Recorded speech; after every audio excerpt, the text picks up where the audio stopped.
कर्म फल। मरने के बाद स्वर्ग के द्वार पर 4 व्यक्ति खड़े थे। इन 4 व्यक्तियों में पहला राजा था, दूसरा एक बिजनेसमैन था, तीसरा पंडित था और चौथा एक आदमी मजदूर था। किसी को भी यह पता नहीं था कि कौन स्वर्ग के अंदर प्रवेश कर पाएगा और कौन वहीं से वापस लौटा दिया जाएगा। सब स्वर्ग का दरवाज़ा खुलने की राह देख रहे थे और आपस में बातें कर रहे थे। जैसे कि राजा को मरने से पहले से ही आदत थी, अब उसने अपनी बात सबसे पहले बताई। राजा ने कहा, मैं बहुत प्रख्यात राजा हूँ। मैंने धरती पर अपना बहुत नाम कमाया है, इसलिए पूरी संभावना है कि मैं ही स्वर्ग में जाऊंगा। फिर व्यापारी ने अपनी बात सामने रखी।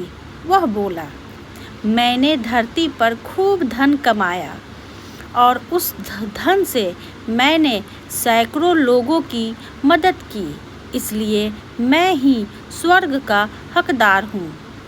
अब बारी थी पंडित की, तो पंडित ने मुंह खोला और सबको यह कहा, तुम चाहे जो सोच लो, लेकिन यह बात तो तय है कि स्वर्ग के दरवाजे खुलेंगे तो मेरे लिए ही। सब जानते हैं कि पंडित दिन रात भगवान को याद करते हैं, इसलिए स्वाभाविक है कि स्वर्ग में पंडित का स्वागत किया जाएगा।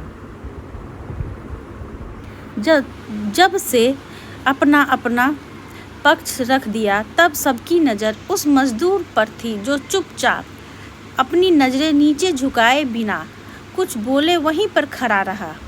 स्वर्ग का दरवाज़ा खुला और वहाँ एक देवदूत आकर खड़ा हो गया। देवदूत के हाथों में एक पुस्तक थी। उसमें इन सभी के कर्मों के बारे में लिखा हुआ था। देवदूत ने सबसे पहले राजा को अपने पास बुलाया और उसको पूछा, तुम बताओ, तुमने अपने जीवन में क्या क्या अच्छे कर्म किए हैं?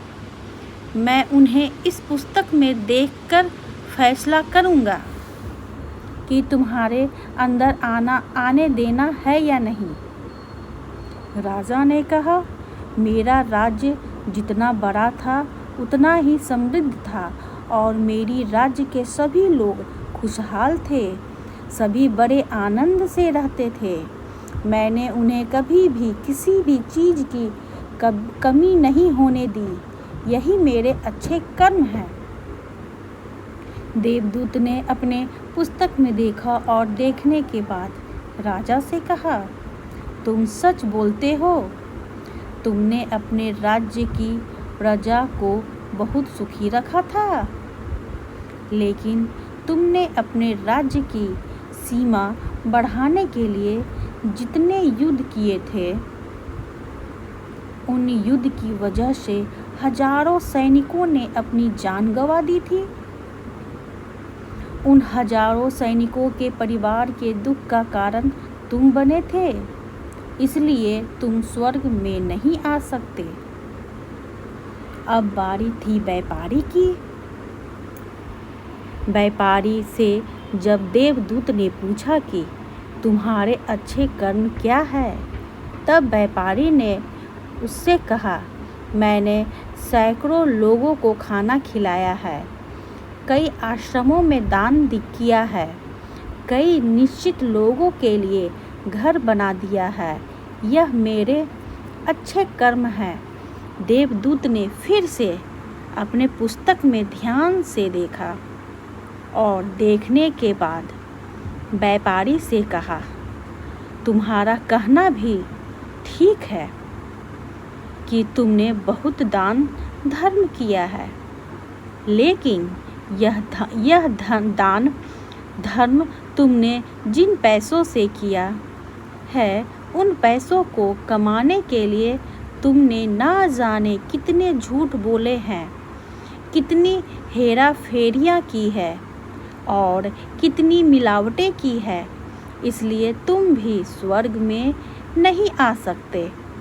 जब पंडित से यही सवाल किया गया तो पंडित ने बड़े ही आत्मविश्वास के साथ कहा, मैंने अनगिनत लोगों को ज्ञान दिया है, हजारों यज्ञ और पूजाएं की है और दिन रात भगवान का जाप किया है। इससे अच्छे कर्म और क्या ही हो सकते हैं। देवदूत ने अपनी पुस्तक के अंदर झांक कर देखा और पंडित से कहा, आपने जितने भी लोगों को जो भी ज्ञान दिया है उन बातों पर खुद कभी अमल नहीं किया। आपने यज्ञ पूजा या भगवान का नाम निस्वार्थ भाव से कभी नहीं लिया, इसलिए आपका भी स्वर्ग में आना प्रतिबंधित है। मजदूर यह सब देखकर हैरान था। वह अब तक जिन्हें महान समझता आ रहा था, उनकी व्याख्या स्वर्ग के दरवाजे पे आकर बदल गई थी। धरती पर जिन कामों को अच्छा समझा जाता है उनका यहाँ कोई मोल नहीं था। यमदूत ने जब इस मजदूर को अपने पास बुलाया और इससे पहले कि वह उससे उसके अच्छे कर्मों के बारे में पूछता, मजदूर बोल पड़ा, प्रभु, मैं जानता हूँ कि मैं भी स्वर्ग में आने के लायक नहीं हूँ, लेकिन मैं फिर भी एक बार बाहर से ही स्वर्ग को झांक कर देखना चाहता हूँ। बस इससे ज़्यादा मेरी कोई इच्छा ही नहीं है, क्योंकि ऐसी इच्छा पालने के लिए मैंने जीवन में कुछ भी नहीं किया है। मैं पूरा दिन मेहनत करता और जो भी पैसे कमाता उन्हें अपने परिवार के पालन पोषण में खर्च कर देता, इसलिए दान धर्म के लिए कुछ बचा ही नहीं। लोगों की भला मैं क्या सेवा करता, क्योंकि काम के बाद जो थोड़ा सा समय मिलता उसको अपने ही बूढ़े माँ बाप की सेवा में बिता देता। और यह सब करने के बाद मैं कभी कभी मंदिर भी चला जाता और भगवान से जैसा भी मुझे दिया है उस जीवन के लिए धन्यवाद कहता। देवदूत ने अपनी पुस्तक में बड़े ध्यान से देखा और थोड़ी देर देखते ही रहा। फिर उसने मजदूर से पूछा कि तुम याद करके बताओ, तुमने कभी तो कोई अच्छा काम किया होगा।